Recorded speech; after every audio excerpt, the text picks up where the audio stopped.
বিসমিল্লাহির রহমানির রহিম। আজকে আমরা শিখব সিভিল 3D তে সার্ভে ডাটা কিভাবে ইনপুট করতে হয়। তার আগে আমরা সিভিল 3D সফটওয়্যারটা ওপেন করব। This is civil 3D software,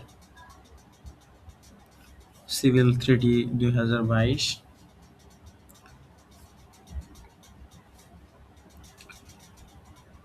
এটা একটু সময় নেবে ওপেন হওয়ার জন্য।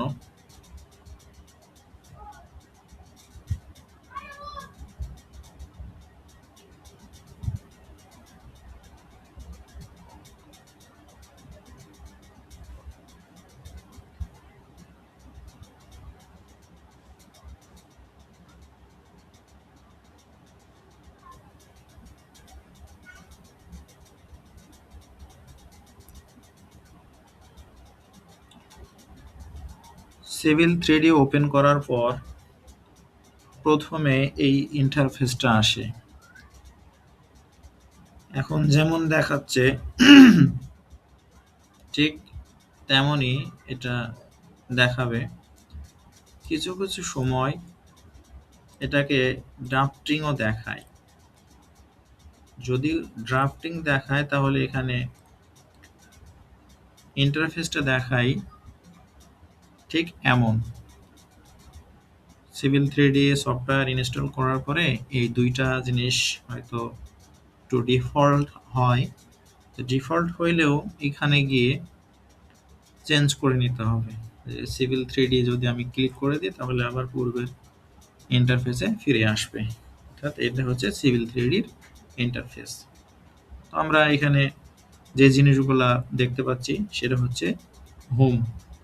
হোমের মধ্যে এখন যে ইন্টারফেসটা দেখতে পাচ্ছি ঠিক এগুলা আছে। তারপরে ইনসার্ট। ইনসার্টের মধ্যে আমরা কিছু জিনিস ইনপুট করতে পারি, যেমন input CSV file, input shape file. এই কয়টা জিনিসের মধ্যে এই ইম্পোর্টের কাজ হচ্ছে এখান থেকেই হয়। তারপরে যদি আমার কোনো কিছু 3D আকারে দেখতে হয় বা দেখতে চাই তাহলে এই যে ওপেন ইন ফ্রেমওয়ার্ক এটা দিয়েও দেখা যায়। আর বাদ বাকি যেগুলো আছে যেমন ইনসার্ট, ক্রিয়েট, এডিট, এগুলা অ্যাটাচ। এই অ্যাটাচ দিয়ে আমরা ইমেজ ইনসার্ট করতে পারি, ক্লিপ দিয়ে আমরা কাটতে পারি।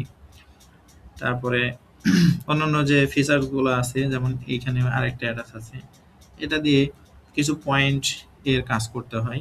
পয়েন্ট ক্লাউড, এই যেখানে পয়েন্ট ক্লাউড লেখা আছে, হ্যাঁ। আর এইটা হচ্ছে রেফারেন্সের সাথে যুক্ত।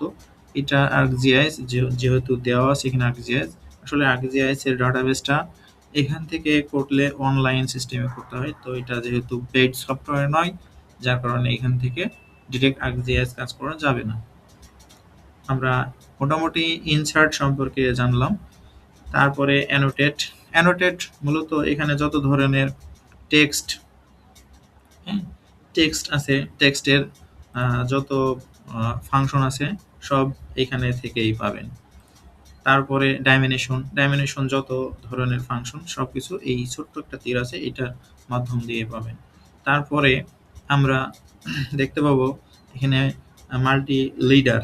এখানে লিডারও আমরা ইউজ করতে পারবো, হ্যাঁ। এখানে টেবিল ইউজ করতে পারবো, মার্কআপ, অ্যানোটেট, হ্যাঁ, লেবেল টেক্সট ইত্যাদি ডিটেলস। এখানে যত কাজ আছে সব হচ্ছে টেক্সট রিলেটেড। মডিফাই আমরা সার্ভে কাজের জন্য কয়েকটা জিনিস ইউজ করি, যেমন হচ্ছে অ্যালাইনমেন্ট, তারপরে সারফেস পয়েন্ট, হ্যাঁ।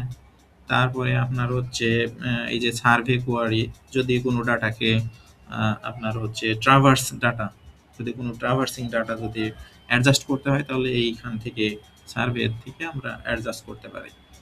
তো এখানে মডিফাইয়ে আমাদের অতটা কাজ হয় না বা করা লাগে না। যদি করা লাগে তাহলে অবশ্যই এগুলো আস্তে আস্তে আমরা ধাপে ধাপে দেখব বা শিখব। তারপরে অ্যানালাইজ দিয়ে আমরা ডাটা ওই সেম একই এখানে ওই ভলিউম ক্যালকুলেশন, মাটির আর্থ ওয়ার্কের জন্য এই অ্যানালাইজ এর কাজগুলো করা হয়। তারপরে ভিউ হচ্ছে এখানে ওই যে 3D বা 2D ইত্যাদি দেখার জন্য। বাদ বাকি আস্তে আস্তে এইগুলোর ব্যবহার আস্তে আস্তে আমরা শিখবো। অ্যাড-ইনস, ফিচার অ্যাপ, এক্স যে এক্সপ্রেস টুলস দিয়ে মূলত সার্ভে কাজের জন্য এই যে ব্রেক লাইনটা মোস্ট ইম্পর্টেন্ট, এটা ইউজ করা হয়।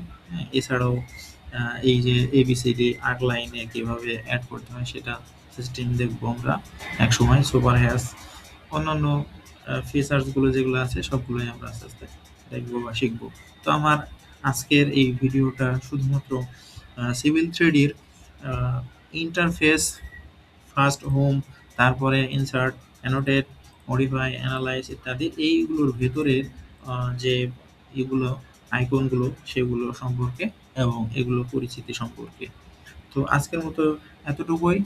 আগামী পর্বে কোনো এক সময় আবার দেখা হবে ইনশাল্লাহ। আপাতত এখানেই আমি শেষ করতেছি। আল্লাহ হাফেজ।